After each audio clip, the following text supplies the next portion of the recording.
ನಂದಿನಿ ಹಾಲಿನ ದರ ಪರಿಷ್ಕರಣೆ ಕುರಿತು ಸಚಿವ ಸಂಪುಟ ಸಭೆಯಲ್ಲಿಂದು ಮಹತ್ವದ ಚರ್ಚೆ ನಡೆದಿದ್ದು, ಪ್ರತಿ ಲೀಟರ್ ಹಾಲಿಗೆ 4 ರೂಪಾಯಿ ಏರಿಕೆಗೆ ಸಚಿವ ಸಂಪುಟ ಅನುಮೋದನೆ ನೀಡಿದೆ.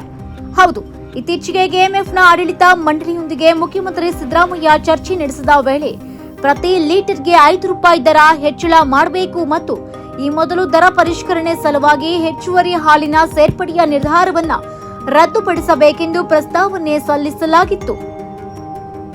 ಸಚಿವ ಸಂಪುಟ ಸಭೆಯಲ್ಲಿ ಚರ್ಚಿಸಿ ಸೂಕ್ತ ನಿರ್ಧಾರ ಕೈಗೊಳ್ಳುವುದಾಗಿ ಮುಖ್ಯಮಂತ್ರಿ ತಿಳಿಸಿದ್ರು.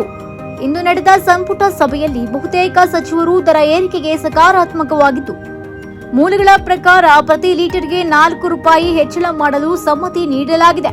ಈ ಮೊದಲು ಕಳೆದ 2013ರ ಆಗಸ್ಟ್ 1ರಂದು ಪ್ರತಿ ಅರ್ಧ ಲೀಟರ್ ಹಾಲಿಗೆ 50 ml ಹೆಚ್ಚಿಸುವುದಾಗಿ ಸೇರ್ಪಡೆ ಮಾಡಿ ದರವನ್ನ 2 ರೂಪಾಯಿಗೆ ಹೆಚ್ಚಿಸಲಾಗಿತ್ತು.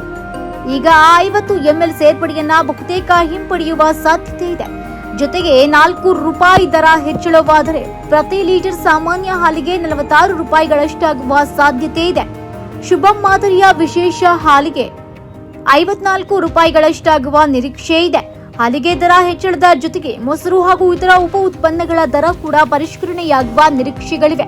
ಉತ್ಪಾದನಾ ವೆಚ್ಚ, ಮಾರುಕಟ್ಟೆ ವೆಚ್ಚದ ನಡುವೆ ಅಜಗಜಾಂತರ ವ್ಯತ್ಯಾಸವಿದೆ.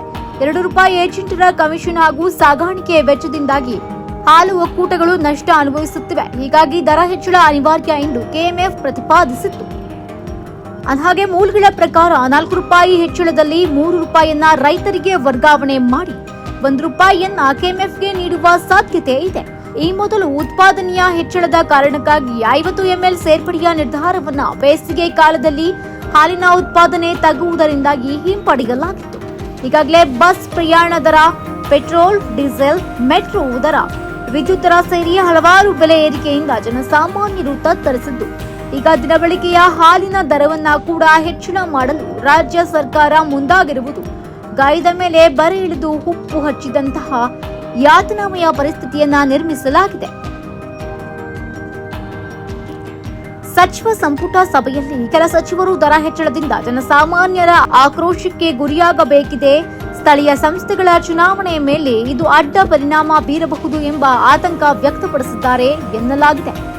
ಆದರೆ ಮುಂದೆ ನಡೆಯುವುದು ಗ್ರಾಮ, ತಾಲೂಕು ಹಾಗೂ ಜಿಲ್ಲಾ ಪಂಚಾಯತ್ ಚುನಾವಣೆಗಳಾಗಿದ್ದು, ಗ್ರಾಮ ಭಾಗದ ಮತದಾರರೇ ಹೆಚ್ಚಿದ್ದಾರೆ. ಹಾಲಿನಿಂದ ದೊರೆಯುವ 3 ರೂಪಾಯಿಗಳನ್ನ ರೈತರಿಗೆ ವರ್ಗಾವಣೆ ಮಾಡುವುದು ಚುನಾವಣೆಯಲ್ಲಿ ಪಕ್ಷಕ್ಕೆ ಲಾಭವಾಗಿದೆ ಮತ್ತು ರೈತರಿಗೆ ಅನುಕೂಲವಾಗಲಿದೆ ಎಂಬ ವಾದವನ್ನ ಕೆಲವರು ಹೇಳಿದ್ದಾರೆ. ಒಟ್ನಲ್ಲಿ ವಾದ ವಿವಾದದಲ್ಲಿ ಅಂತಿಮವಾಗಿ ಕೆಎಂಎಫ್ ಆಡಳಿತ ಮಂಡಳಿಯಲ್ಲಿ ನಿರ್ಧಾರ ತೆಗೆದುಕೊಂಡು ದರ ಪರಿಷ್ಕರಣೆಯನ್ನ ಪ್ರಕಟಿಸುವಂತೆ ಸರ್ಕಾರ ಸೂಚನೆ ನೀಡಿದೆ.